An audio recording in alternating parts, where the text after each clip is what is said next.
جس طرح پبلک نکلی اور اس چیز کے اوپر جو کہ ہر مسلمان کو تکلیف دیتی ہے کہ قرآن کی جو بے حرمتی کی گئی سویڈن کے اندر اور آزادی رائے کے آڑ لے کے اس کے پیچھے چھپ کے کی گئی، تو مجھے بڑی خوشی ہوئی کہ ایک زندہ قوم کی طرح اور اپنے کارکنوں کو میں خاص طور پہ کہنا چاہتا ہوں کہ زندہ قومیں نکلتی ہیں حق سچ کے لیے اور انصاف کے لیے۔ میں رجسٹری میں بیٹھا ہوا تھا تو جس طرح مجھے اغوا کیا گیا کمانڈو ایکشن میں،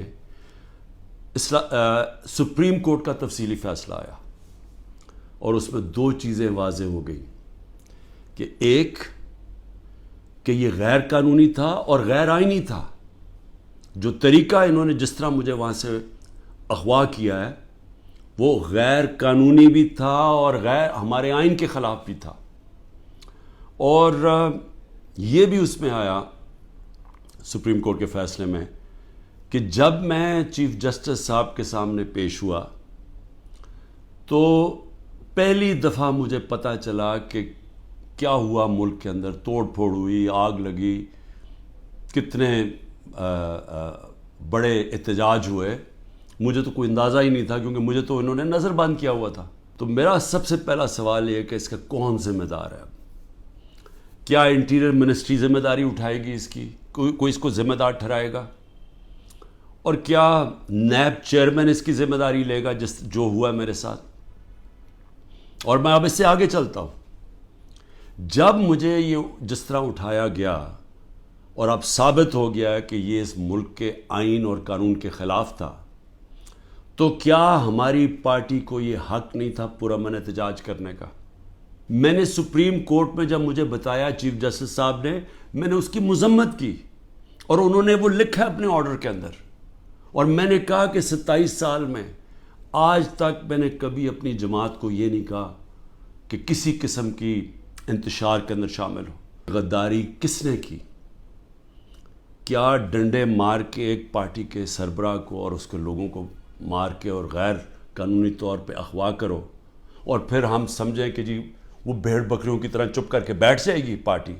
وہ احتجاج بھی نہیں کر سکتی، وہ احتجاج کرے تو وہ غداری ہوگی اب، اور ان کو ساروں کو جیلوں میں 48 گھنٹے میں 10,000 لوگوں کو جیلوں میں ڈالا، سینئر لیڈرشپ ساری جیل میں، ابھی ساری انڈر گراؤنڈ ہے۔ مجھے یہ شک ہے پری پلان تھا سب کچھ، یہ ریاکشن پتہ تھا اس کا ریاکشن ہونا ہے، اور اس ریاکشن سے پہلی تیاری کی ہوئی تھی کہ اس کے بعد کرنا کیا ہے، کیسے انہوں نے تحریک انصاف کو کرش کرنا ہے، جو ابھی تک کوششیں ہیں۔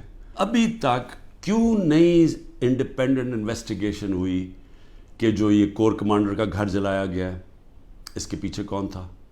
کیوں نہیں انڈیپینڈنٹ انویسٹیگیشن؟ ہر جگہ سے ایک آئی کہ جی لوگ تھے، کئی لوگ اندر گھسے ہوئے تھے، وہ اشتعال دلوا رہے تھے لوگوں کو، اور پھر ہر جگہ سے ایک چیز آئی کہ جی یہ جو ریڈیو پاکستان جلا ہے یہ کوئی ماچس کی تیلی سے تو نہیں جلا، جو میاں والی کے اندر جہاز چوک جو سب کو فخر کرتے تھے، وہ سیبر جو لگا ہوا ہے میاں والی میں، اس کو کس نے جلایا ہے؟ ایلومینیم کیسے جل سکتا ہے ماچس سے؟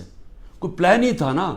جو 16 لوگ شہید کیے گئے ہیں، اس کے علاوہ جو 3 لوگ، پہلے میں 2 سمجھ، 3 لوگوں کی ٹانگیں ضائع ہو گئی ہیں، ٹانگیں کٹ گئی گولیاں لگ کے، ایک پیرالائزڈ ہے، اس کی کمر میں گولی لگی ہے، وہ بستر پہ ہے، اور اس کے علاوہ 50 سے زیادہ لوگوں کو گولیاں لگی ہیں۔ اب میں یہ سوال پوچھتا ہوں، یہ کیا پاکستانی نہیں تھے؟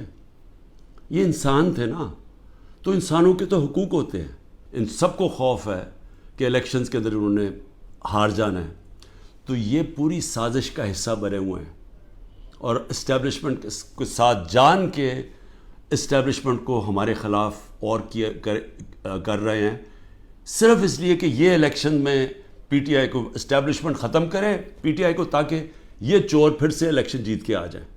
کون ہیں وہ لوگ جو اس تباہی سے فائدہ اٹھا رہے ہیں؟